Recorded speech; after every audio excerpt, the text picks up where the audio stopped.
today I want to talk about a really personal topic, and it's about my own personal experience growing up in a poor environment. And I can already imagine some of the comments that I'm gonna get. For some reason, people love to comment, oh, you want to be a victim, or like you want us to feel bad for you. And no, that's not the point. It's not about me. It's about, like, the only reason I'm sharing this is because maybe some people who went through similar experiences might connect with this, or maybe some people who were from a completely different background and are just curious what it's like. So looking back when I was a child, I think I was just really confused about so many things that I see adults doing and how they treat the kids that are from, a well-off families versus the ones that are poor. It's like completely different. It felt like those poor kids, people already have low expectations of them because they think that that's just how society works, that everyone just falls into the same level as their parents, or a little bit better, but not that much. So it becomes like a self-fulfilling prophecy where those kids obviously trust the adults in their lives, so they don't even dare to dream bigger than those expectations, and it becomes really limiting to them. And I think that's really, really dangerous, because even with teachers, when they have low expectations of a child, they automatically start putting lower efforts into them. And sometimes it's not even conscious, it's just, they just put in more effort into the people that they think would achieve bigger things. And another thing that I observed as well was just the treatment. When like a child that is poor expresses themselves and just runs around and just have that big personality, they become labeled as like disturbance, and they're misbehaving and they need to be disciplined. But on the other hand, when someone that's not poor does the same thing, it's labeled as self-expression, and I was just confused as a child from this double standards. And I'm not even talking about myself. I was extremely introverted, so I wasn't even noticeable. It's just the things that I observed with other children. And so these experiences really made me hate the super hyper individualistic society that is just super independent, super selfish. I think the phrase like, I worked for this and I deserve it and nobody owes me anything and like I have the right to be selfish, it all makes sense logically, but as a culture, I think it becomes self-destructive, because a lot of people in society have so much potential, but it's not exploited because of the circumstances they're in. And when the whole culture is just so selfish, all of that potential is really just lost. And so it becomes harmful even for you when the potential of the whole society is lost, if that makes sense. If you're a young person, or if you're old but you have children, you want to invest into the future of the whole society because it's going to benefit you. But with that type of culture, you're gonna indirectly be hurt by it, I think. I don't know, that's just my opinion. So I really want to mention this story about someone I know. And this person, when he was a child, he didn't really have the means to buy a bicycle, which was used by everyone else to go to school.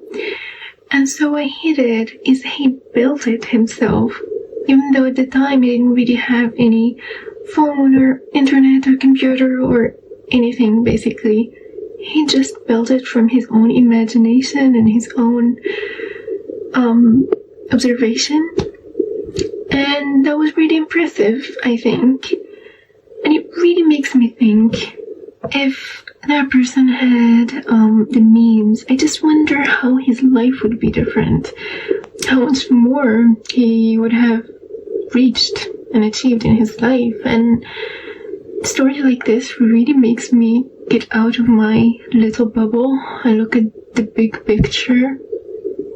How many stories like this there are in the world that we don't even hear about, and people don't get to reach their full potential simply because of their circumstances.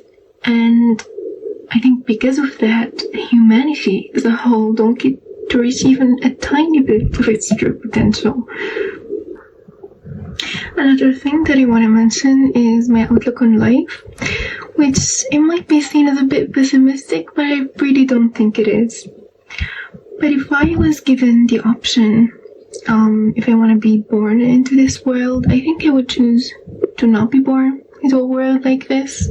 But since I'm already here, then might as well just make the best out of it and try to make it a bit better than it is, as much as I can, of course, and just be at the service for something meaningful, because that's genuinely what I think makes it worth staying here for, which is just to try to make it less horrible.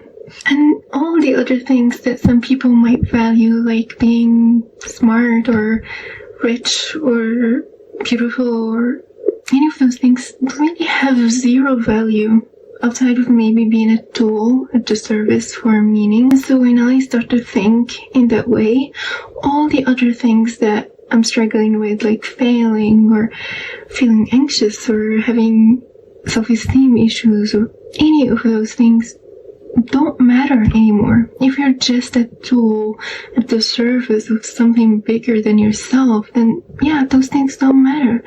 So that perspective really helps me get out of that self-consciousness prison that I fall into sometimes, and the ego trip. But I really don't want you to think that I'm some kind of hopeless, because I think it's the opposite, actually. I think that growing up with someone like my mom really affected me so much, because she's that kind of person who's super sacrificial, super kind, probably the kindest person I've ever met in my life. And so growing up with her really gave me a sense of meaning and a sense of responsibility, that there is something worth fighting for in the world, no matter how much dark it gets, no matter how much ugly and unbearable, there's still something worth fighting for and something worth staying here for. It's not just her, but all the people that are like her as well. Just the fact that we exist in the same world with those kinds of people, to me, that already makes it feel worthy.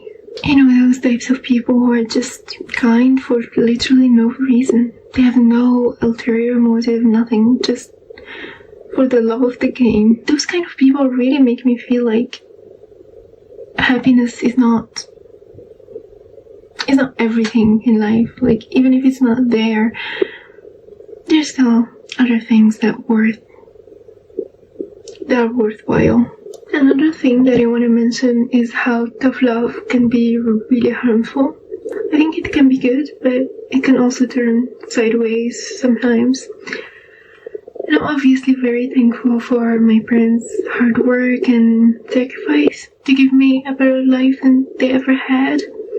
But that can also create an outstanding amount of pressure to not let them down and to not let that sacrifice go to waste. And so that pressure can sometimes lead to a lot of self-sabotage, especially if your mindset is not healthy in the first place. It can lead to obviously we are humans, we all make mistakes, and what matters is how you behave after. But when you have that tremendous pressure on you, I think it can make you turn on yourself and beat yourself down way too much when you make mistakes, and you waste a lot of time and energy on basically beating yourself without actually moving forward. So you become both the victim and the oppressor, which is kind of the opposite of the intention of that tough-love in the first place. So yeah, growing up poor also affected my lifestyle and my daily life as a child, because I didn't really have a phone or a computer or any kind of electronics until I was about 18.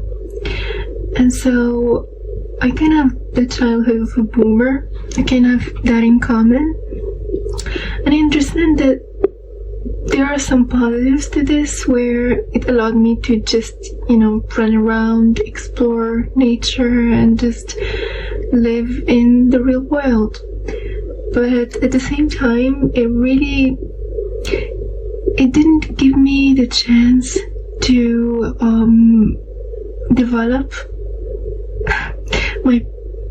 the part of my personality that's more nerdy, and I kind of wish I had that chance, because I think I have kind of nerdy personality. So the fact that I was not exposed to electronics as a child, I think it limited that in me. I don't know. But anyways, that was my story, and I would really love if you also share something about yourself, so that we can both get to know each other. And if you have also any questions, please put them in the comments, and have a great day.